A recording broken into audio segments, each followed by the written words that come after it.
El ministro de Defensa, junto al titular de la Fuerza Aérea Argentina, inauguraron hoy en la ciudad entrerriana de Villaguay una nueva estación radar militar de última tecnología,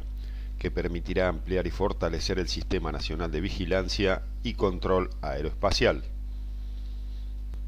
en pos de potenciar la capacidad de vigilancia y control del espacio en territorio argentino. La flamante estación de vigilancia aérea contribuye a preservar los intereses vitales de la nación, controlar el tránsito irregular o ilícito, cumplir con los compromisos internacionales vigentes en la materia, incrementar la seguridad del movimiento aeroespacial en el ámbito nacional, asistir a aeronaves perdidas y o en emergencia, y también equilibrar regional e internacionalmente el desarrollo tecnológico y operativo.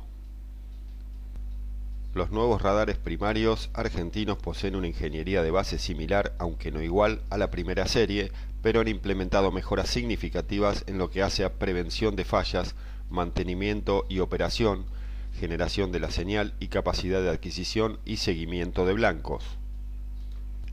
Se trata de equipos fijos que operan en banda L, con un alcance instrumentado de 240 millas o 440 kilómetros aproximadamente. La longitud de onda con la que se trabaja determina el tamaño de la antena y esta, a su vez, el alcance con el que se contará, además de otras características.